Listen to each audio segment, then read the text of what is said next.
بسم الله الرحمن الرحيم، والصلاة والسلام على أشرف المرسلين. السلام عليكم ورحمة الله. نكمل مع الدوال المرجعية. نتطرق اليوم إن شاء الله تعالى إلى دراسة الدالة جذرا، كل ما يتعلق بالدالة جذر. الدالة جذر عبارة f دو x تساوي ماذا؟ تساوي جذر x. هي الدالة التي ترفق بكل سابقة x جذر x. كفهم جيد نتطرق إلى منحناها أولا.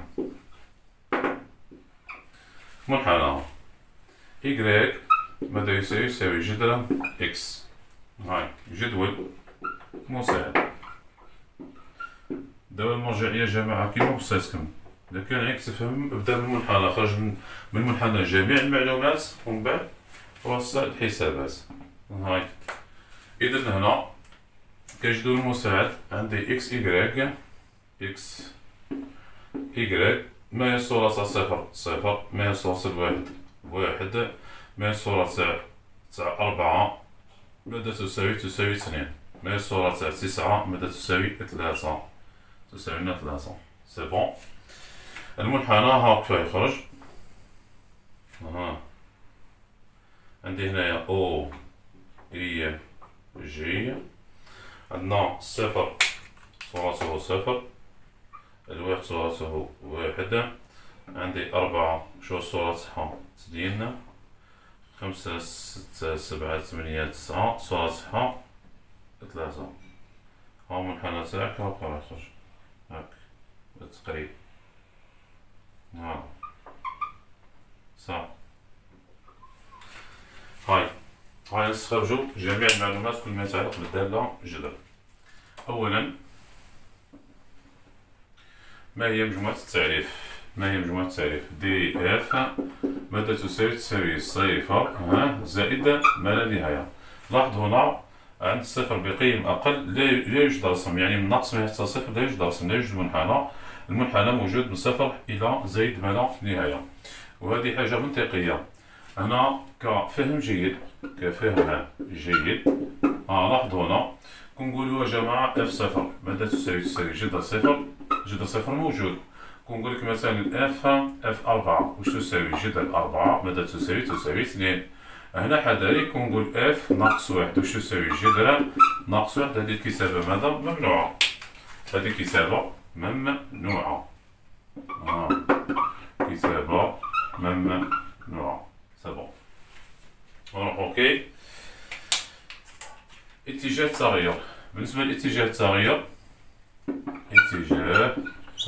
الدالة اف. ما اتجاه تغير الدالة اف؟ قال اف متزايدة تماما على المجال صفر زائد ما لا نهاية، على بلاصة منحنى سحابة طالع. معناتها الدالة تاعنا واش بها؟ متزايدة. سي بون. نزيد عندي قيم حدية ما كانش، لا توجد قيم حدية. أضرب على الإشارة. ما هي إشارتها؟ قال من أجل إكس ينتمي إلى المجال صفر زائد ما لا نهاية.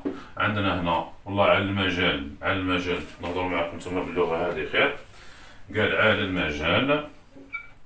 المجال صفر زائد ما لا نهاية. ماذا نلاحظ؟ أن سي اف فوق او اكس. ما معناه؟ معناه اف دو اكس أكبر أو يساوي ماذا؟ صفر. أكبر يساوي صفر. صح. هنا كنقول لك الهدف منها من بين الأهداف كما هضرنا في الدالة نقولو بالدالة المربع. من بين الأهداف واش نقولو هنا هو رسم منحنيات من نفس العائلة. بمعنى منحنى من الشكل. واش نقول؟ جي دو اكس ماذا تساوي؟ جذر اكس ناقص 2 مثلا زائد واحد. السؤال ما العلاقة بين سي جي و سي اف؟ السؤال ما العلاقة بين سي جي و سي اف؟ صح. واش نقولوا هنا باختصار شديد؟ والله يقول لك بين كيفية إنشاء سي جي انطلاقا من سي اف.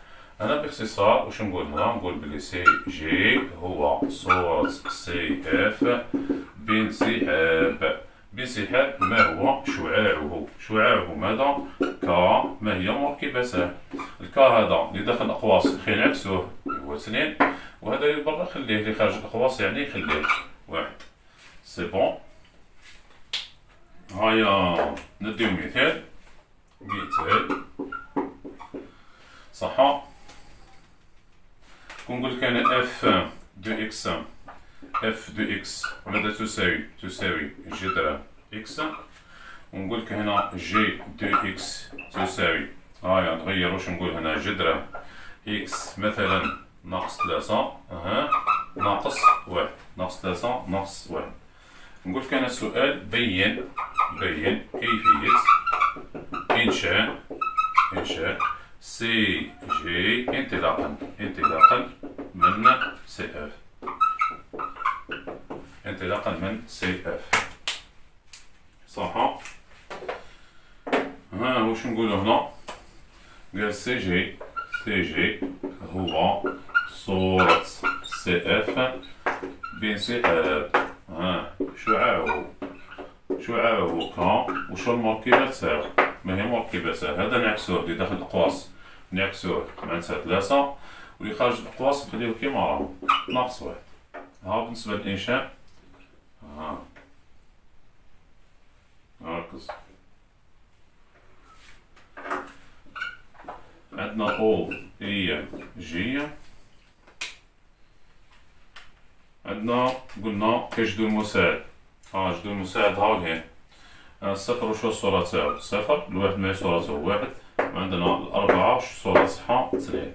منحنى تاع الدالة جذر، دوكا المنحنى هذا راح يبدل بلاصتو، راح يروح لليمنى، يعني جميع النقاط راح نسحبها بثلاثة ناقص 1، ولا ندير معلم جديد كيما ما فين نخدمو.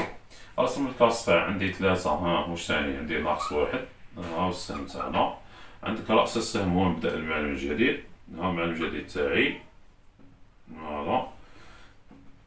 كيما رسمت المنحنى هذا هنا في المعلم القديم نعاود نرسمو في المعلم الجديد. كيما وصيتكم أشعة الوحدة لازم يكونوا قد بعضهم، وإلا كلشي راح يجيك غلط. فوالا. واش قلنا؟ صفر صورته صفر، الواحد واش الصورة تاعو؟ 1، وعندي الأربعة واش الصورة تاعها؟ 2. فوالا. هذا هو سي جي، المنحنى بالأزرق هو سي جي، وهذا هو منحنى الدالة. ماذا؟ منحنى الدالة مربع، الدالة جذر عفوا، الدالة جذر. سي بون. هاي كون يقولوا لنا جماعة أدرس اتجاه تغير الدالة الدالة هذه. نديو هذا المثال بعد هذا حنا تعلمنا كيف نرسمو. أروح دركا نقول لك أدرس اتجاه تغير الدالة جي. تخدم الفكرة تاع إكس واحد و إكس 2 اللي خدمنا بها في الدالة مربع. كي نقول لك دركا جي دو إكس تساوي ماذا؟ تساوي جذر إكس ناقص 3 ناقص 1. السؤال أدرس اتجاه تغير الدالة جي على المجال. المجال لم يمدوه لكم على المجال. المجال يا جماعة هنا واش من المجال؟ من 3 وحتى زائد ما لا نهاية. كنهضرو على المنحنى اللي بالأزرق، والدالة تاعنا ما طبيعتها؟ متزايدة على المجال 3 زائد ما لا نهاية. هذه بعد مجموعة التعريف، صح. واش نكتب أنا هنا؟ نكتب إكس 1 و إكس 2 ينتميان إلى المجال 3 زائد ما لا نهاية. إكس 1 كيما تفهمنا إكس 1 و إكس 2 و 3 ديما تكتبو هكا. مادام انت في المجال تاعك عندك زائد ما لا نهاية تسمى الاتجاه راح يكون نحو اليمين. دوكا اسكو زدنا مساواة جهة الرقم؟ نعم، مادام المجال تاعنا مغلق راك لازم تزيد لي تساوي. هاي الأولويات يا جماعة. خي قلنا من قبل الإكس واش معاه؟ إكس واش هو الحاجة اللي حداه؟ ناقص 3. تسمى هنايا ضف ناقص 3 ومن بعد اجذر ومن بعد ضف ناقص 1. هاهم الأولويات. ضف ناقص 3 ومن بعد واش؟ اجذر ومن بعد واش لازمك دير؟ ضف ناقص 1. هادو هما الأولويات. وما تحترمش الأولويات مش راح تخرج الإجابة. الجواب المنتظر خي دابا راح تجي مزيطة كاع تشوف بعينك. هيا ضيف ناقص 3 واش راح نلقى؟ إكس واحد ناقص 3 أكبر من إكس 2 ناقص 3 أكبر يساوي ماذا؟ صفر. واش قلنا على الصفر هذا جماعة؟ خي قلنا الصفر هذا طرف أنا نقول الثالث هذا خي يحذرنا برك يقول لك هنا القوسان هادو واش بهم راهم موجبان. مادام القوسان هادو موجبان تسمى تقدر تجدر. إذا هنا واش نكتب جذر إكس واحد ناقص 3 أكبر من جذر إكس 2 ناقص 3. كيتجدر يا جماعة كيتجدر وما يصرا والو ما يتبدلش ما يتغيرش متباين الاتجاه. دي مثال إذا كان معرفتش دي مثال كي نقول لك 9 مثلا خي أقل من 16 كنت تجدر 9 راح تبقى أقل من جذر 16. الدليل عليه باسكو هادي تخرج لي 3 وهادو راح تخرج 4 تسمى راح تلقى 3 أقل من 4 تسمى هنا المتباينة أي ما تغيرناش الاتجاه. هيا من بعد ضيف نضيف ناقص واحد كيزيد ناقص واحد ما يصرا والو ثاني راك ماشي ضربت راك زدت ناقص واحد أكبر من جذر إكس 2 ناقص 3 ناقص واحد انتهى. معناتها الدالة هنا غيخص تخدمتها. هضر معنا بالأف. واش نقول؟ نقول جي إكس واحد واش هو أكبر من جي إكس 2. هاي نأطرو البداية والنهاية.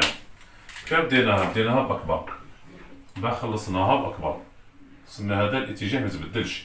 ما معناه؟ معناتها جي متزايدة تماما على مجموعة التعريف على المجال 3 زائد على النهاية. كنقولك شكل لي جدول تغيرات باش تدي فكرة برك. شكل جدول تغيرات. جدول تغيرات دالة جي. جدول التغيرات كيف يخرج لنا؟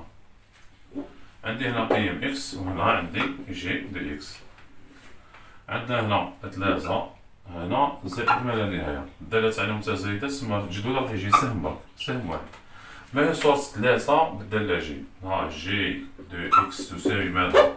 جذر إكس ناقص 3 نقصها واحد. معناتها جي 3 تساوي جذر 3 ناقص 3 ناقص واحد. 3 ناقص 3 كم؟ صفر.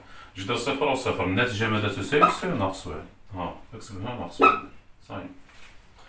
هذا هو جدول تغيرات الدالة جذر. سي بون نتوقفو هنا نكمل الحصة القادمة إن شاء الله في أمان الله والسلام عليكم ورحمة الله.